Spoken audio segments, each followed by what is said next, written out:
Luar biasa. Ya Ibu, kalau misalkan ada orang tuanya yang penyalahguna narkoba, apakah anaknya akan menjadi penyalahguna narkoba? Pertanyaan itu sama seperti apakah seorang ibu yang punya penyakit AIDS, maka anaknya akan menjadi punya penyakit HIV/AIDS juga.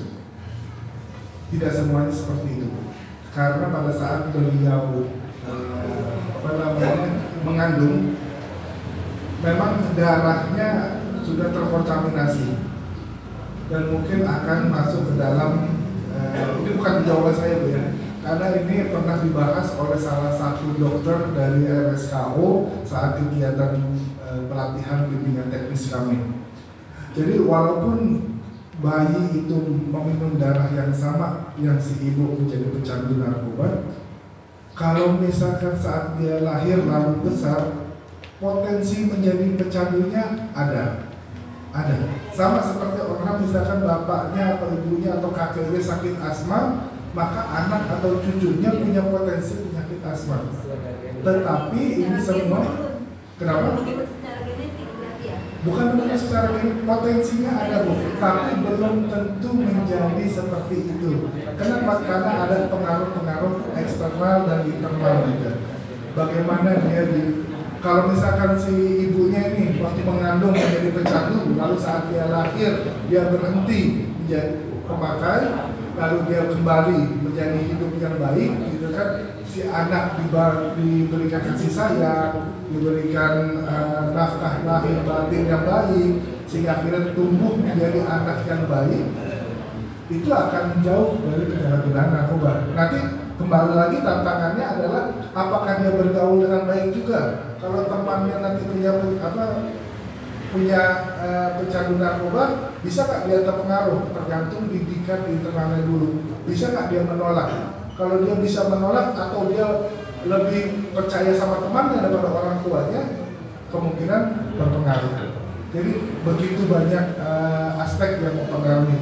Tapi belum tentu seseorang yang datang dari penyalahguna narkoba anaknya akan menjadi pecandu narkoba. Tapi ada kasusnya seperti itu Bu. Ada kasusnya. Kenapa seperti itu? Karena dia lahir dan besar dengan melihat orang tuanya. Orang tuanya yang merokok, maka anaknya biasanya menjadi perokok. Kenapa? Karena dari kecil suruh beli rokok, dia melihat bapaknya merokok, habis makan merokok, maka saat itu timbul rasa ingin mencoba. Itu sama seperti itu. Bagaimana itu? Jelas ya. Yang kedua, opium jubung kenapa ada nitip? Oh iya, opium jubung. Ya.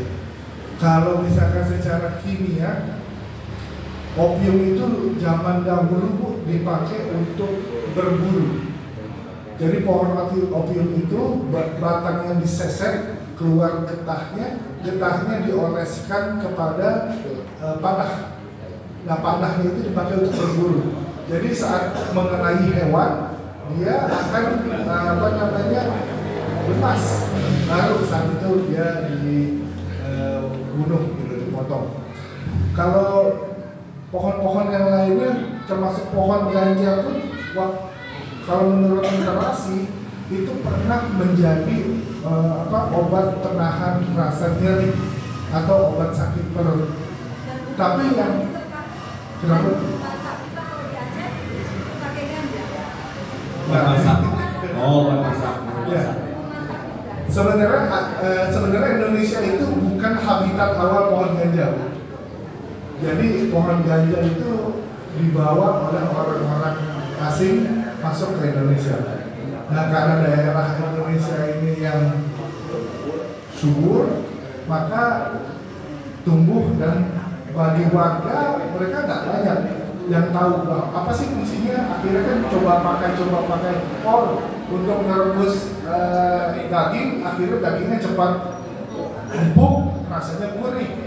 Nah, makanya ada sebutan kalau datang ke rumah makan Padang, rendangnya enak, pengen balik lagi, jangan-jangan pakai bawang ganja. Tapi kan nggak seperti itu. Nah, yang kita permasalahkan adalah penyalahgunaannya Bu. Kalau ganja, opium itu sudah jelas secara hukum masuk golongan 1. Golongan 1 Undang-Undang Narkotika itu tidak boleh digunakan apapun hanya untuk penelitian.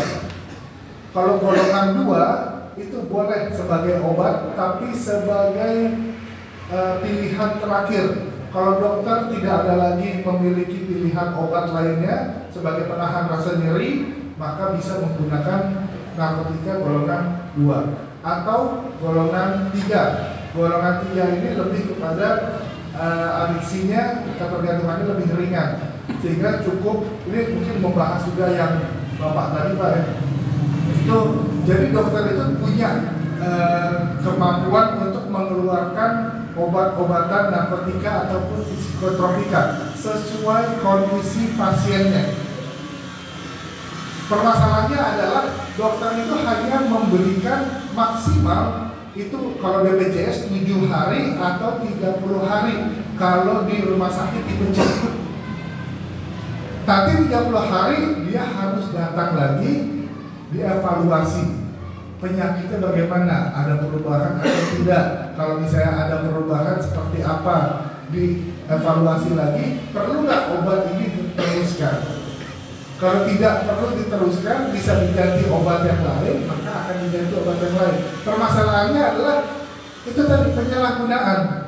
Resepnya sudah habis, dia datang ke apotek, beli sendiri, bikin kopi resep, itu yang tidak boleh dilakukan. Ataupun diambil obatnya, tapi tidak digunakan, dijual. Nah itu yang menjadi penyalahgunaan. Apakah dokternya salah? Dokter tidak salah. Kenapa? Karena dia mengeluarkan resep dokter sesuai dengan penyakitnya yang ada. Kan dokter mengeluarkan resep harus ada tes labnya, ada kalau bisa perlu di ronsen, terus ciri-cirinya apa yang dirasa Pak, kalau gini, baru keluar resepnya. Tidak semata-mata, dok saya minta eczema dok, lalu ditulis resepnya, ya, itu tidak boleh karena dokter juga terikat dengan kode etik seperti itu. Nah jadi begitu Bu. Kenapa yang dari tumbuhan bisa jadi sekarang dilarang? Karena proses kimianya sama seperti opium akhirnya jadi kokain, jadi heroin dan jadi morfin dan lain sebagainya. Itu karena proses kimianya memperkuat efeknya dan akhirnya disalahgunakan. Yang terakhir tadi surat bebas narkoba, laporan ke rumah sakit mahal, terus kalau kalian murah 80.000, mahal lah di puskesmas. Iya. Wah iya itu. Ya lab prodial. Ya kenapa di puskesmas nggak ada? Jadi yang harus jawab orang puskesmas ya. Coba mungkin bapak punya ini sendiri mungkin atau mungkin dari puskesmas sendiri belum ada untuk proses seperti itu. Kalau ini sebenarnya harus ditanyakan kepada pengeluar kebijakan. Karena seperti kemarin kita ada guru-guru PPG, mereka mau mendaftar lalu butuh surat bebas narkoba. Nah, sebenarnya bukan surat bebas narkoba. Kalau di kami itu namanya surat keterangan hasil pemeriksaan urin. Itu hanya bisa digunakan sekali, tidak boleh digunakan berkali-kali. Jadi di dalam kertas itu dituliskan penggunaannya untuk apa, di mana, pada tanggal berapa. Tidak bisa berulang kali. Nah, ini memang harus tergantung siapa pengeluar kebijakan. Dia yang bisa menunjuk siapa-siapa saja. Biasanya BNN itu termasuk karena kita punya Klinik Pratama yang bisa melakukan dan mengeluarkan surat SKPN itu. Kedua, rumah sakit. Rumah sakit mungkin pertimbangannya karena ada dokter, ada lab dan lebih lengkap di sana. Ketiga, lab-lab yang sudah ditunjuk seperti Labkesda atau mungkin lab swasta juga mungkin ada seperti itu. Apakah puskesmas bisa? Ya kalau saya secara ini bisa saja Bu. Karena sekarang puskesmas kan sudah punya rawat inap dan lain sebagainya. Tapi apakah pengeluaran kebijakan berpikir yang sama seperti saya? Belum tentu. Jadi memang ada syarat-syarat tertentu. Kayak di saya di Labkesda, mungkin Labkesda murah karena dia menggunakan alat tes yang beberapa indikator saja. Kalau di kami standar dari pusat itu 290.000 dengan 7 parameter. Seperti itu, 7 parameter. Jadi datang ke sana membawa KTP, lalu membayar. Bayarnya juga tidak boleh cash, hanya boleh transfer atau via kayak misalkan OVO, Dana dan sebagainya. Jadi tidak boleh cash. Mungkin itu saja, Bapak. Baik, yang dari RW 9, bagaimana peran lembaga kepolisian supaya ke masyarakat ini, maksudnya terkait apa Pak Santibi supaya Pak? Artinya gini Pak, kalau saya kan obatnya gini, lebih banyak kan kita masyarakat diedukasi, tapi kerangka hukumnya sendiri justru menciptakan supply tersebut gitu Pak. Contohnya kasus-kasus yang kemarin di Surabaya, di Sumatera Barat, itu kan justru perangkat hukumnya yang menciptakan supply narkoba, seperti itu Pak.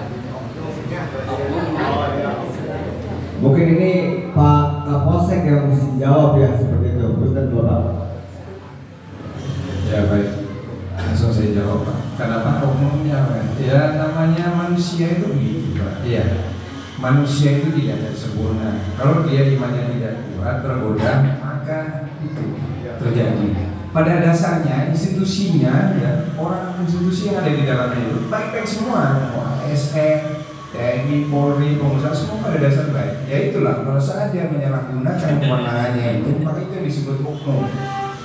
Tidak ada di dalam suatu organisasi yang besar itu semuanya baik 100%, tidak ada Pak. Mau di mana aja?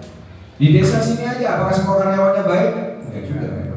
Begitu juga di warga Bapak sebagai tokoh masyarakat, warganya ada yang baik semuanya? Enggak juga. Pasti ada saja, itu yang disebut oknum-oknum itu Pak. Ya. Kalau pada dasarnya mereka sudah tahu bahwa ini hal yang dilarang, tapi dia tetap melakukan. Begitu juga ada anggota saya di Polsek, apakah semuanya dia baik semua 100%? Enggak juga. Ada saja oknum-oknum itu Pak yang membuat keresahan, yang tidak sesuai dengan tupoksinya, mengayomi, melayani, ada saja. Mau anak kita aja berdua belum tentu semuanya dua-duanya baik-baik, benar kan? Satu aja belum tentu baik satu itu. Nah itu dia lah, ya Pak. Nah saya kira mungkin itu jawabannya.